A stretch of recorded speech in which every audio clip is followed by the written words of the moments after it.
Good afternoon, ladies and gentlemen of Equinoxe Radio, a multimedia. We are happy you joining us on another edition of your health program, You and Your Health, aired on Equinoxe Radio Multimedia. For presentation, I am Esia Lucy Liengu.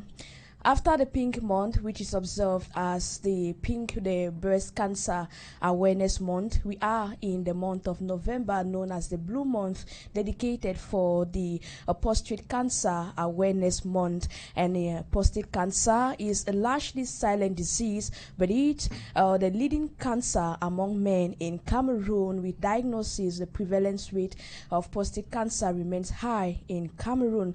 According to recent data, it reveals that in Cameroon, 7.13% of men are impacted, with over 2,200 new cases emerging each year. So today we'll be looking at, we'll be digging into what prostate cancer is all about, the causes, the risk factors, and also preventive measures of this health condition affecting mostly the men in our country. But before introducing our guest for the day, let's welcome my co-host. Good afternoon, Immaculate Fogri. Good afternoon to you, Lucy. Good afternoon to our listeners and, of course, our viewers, and equally good afternoon to our guest of the day.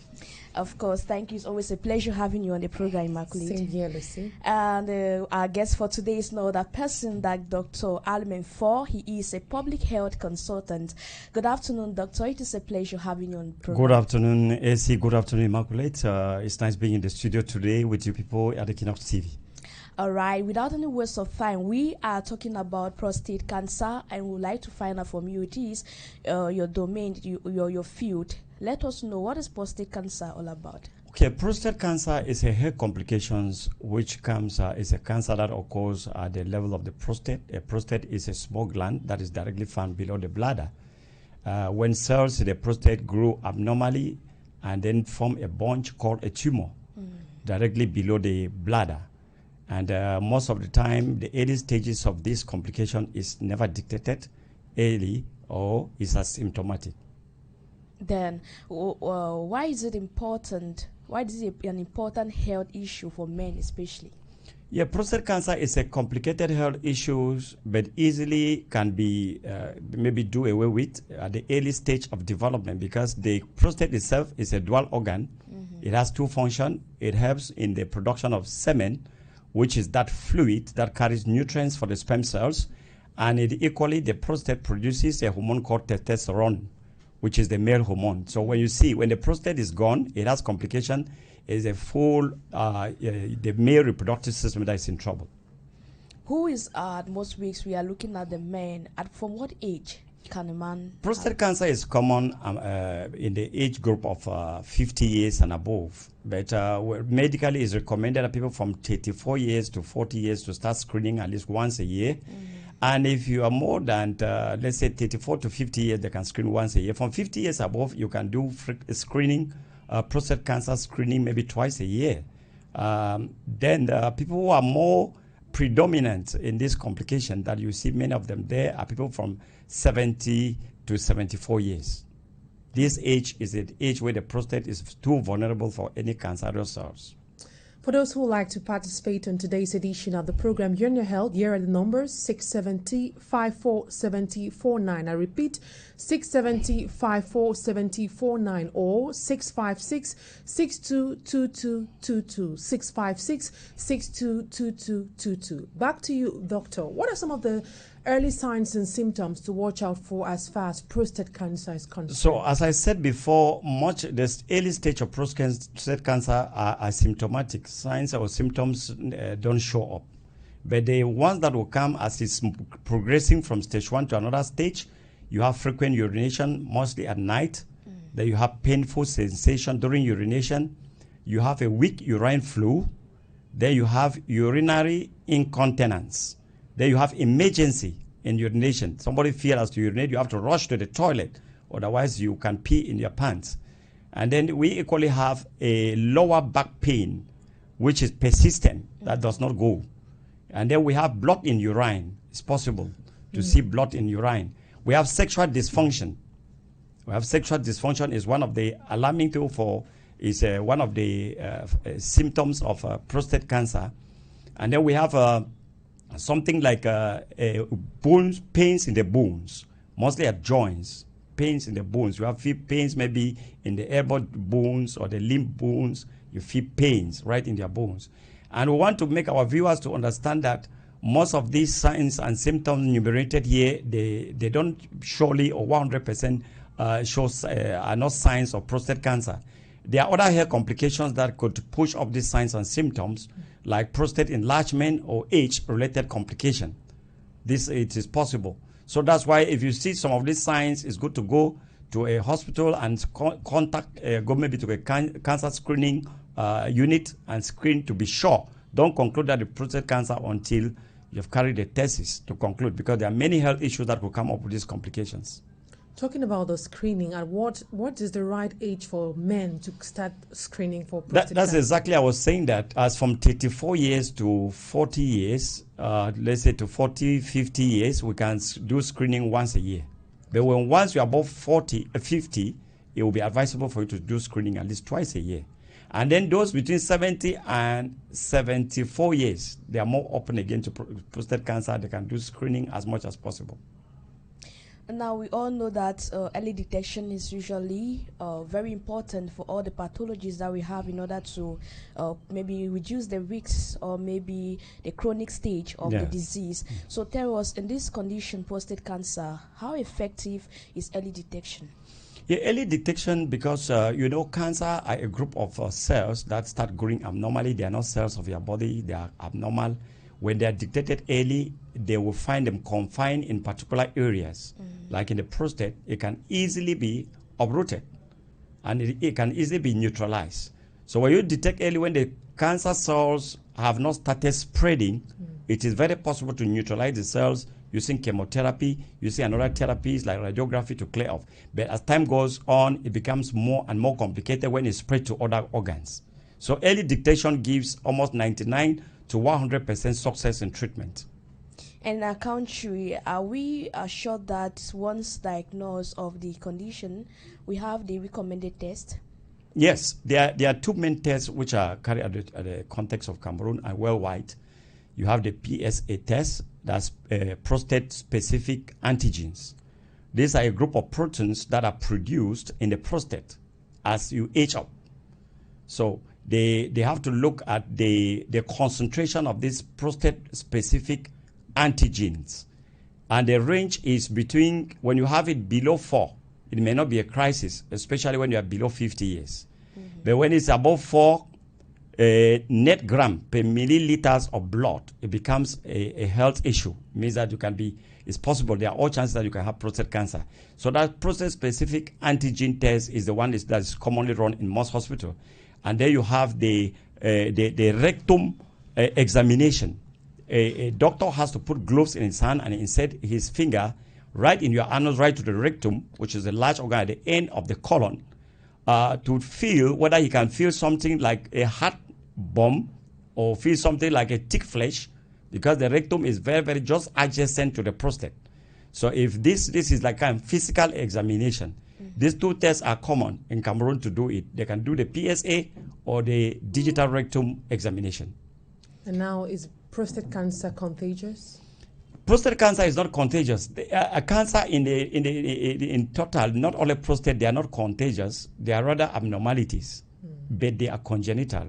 They are the genetic link, which means that some of these cancer come, especially that of prostate, may come at the cause of gene mutation.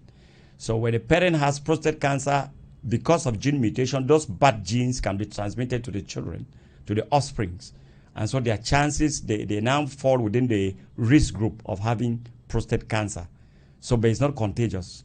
Now, what about lifestyle changes? Given that we know they are cancerous cells and they are found in our body, can a lifestyle equally help reverse the situation? Yes, there are some activities that, some lifestyles that we live that can provoke these cancer cells to show up or to be produced in the system. And then we take like something like heavy consumption of alcohol. Alcohol has an impact on the PSA. That means large amount of prostate specific antigen produced. We have cigarette. Then we have people who are sedentary, people who don't do a lot of work.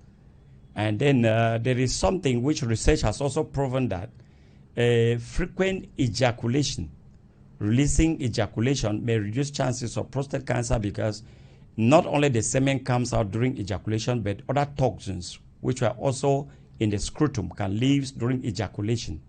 And so it reduces the chances of prostate cancer. And then we eat healthily. We eat healthily. You see, processed meat, or what we call red meat, processed meat, are risk factor of prostate cancer. So we don't go for meat where we are in the risk group. We don't go for processed meat. And then we eat a lot of vegetable. Those who are in this group, they can eat a lot of vegetable, a lot of fruit, cruciferias, like cabbage, like broccoli. They eat a lot of these things. It will be, and then do away with a lot of fruit and fatty food. Do away with a lot of meat and fatty food. So these lifestyle changes also embodies that we should exercise at least 15 minutes 3 times a week. Where the organs are very active, it doesn't give chance to abnormal cells to develop in any of the organs. So exercising, and then we manage our weight. I know weight is a big challenge. Yes, most of the cancer may also show up, apart from prostate cancer, even breast cancer. Heavy BMI, body mass index, can trigger some of these cancers we are talking about here. In our country, are the treatment options available?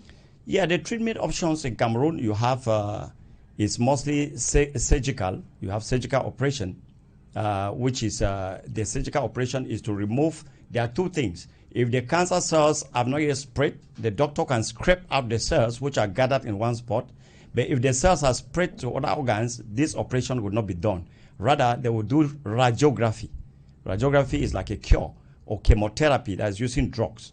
And there's another one, the hormone therapy, because the more you produce testosterone, the more the chances of the cancer developing. So they may suppress the male hormone production, testosterone. So this, but in the context of Cameroon, mostly we are on radiography, surgical radiography, chemotherapy. And we know that this condition might be very challenging for some men who suffer from it. How then can they manage the emotional or the physical effects of prostate cancer? Yeah, the management is psychological. The first thing is that we need to educate those who are battling with these challenges. Let them know that it's not a killing factor as such. And then the second thing is for them to accept.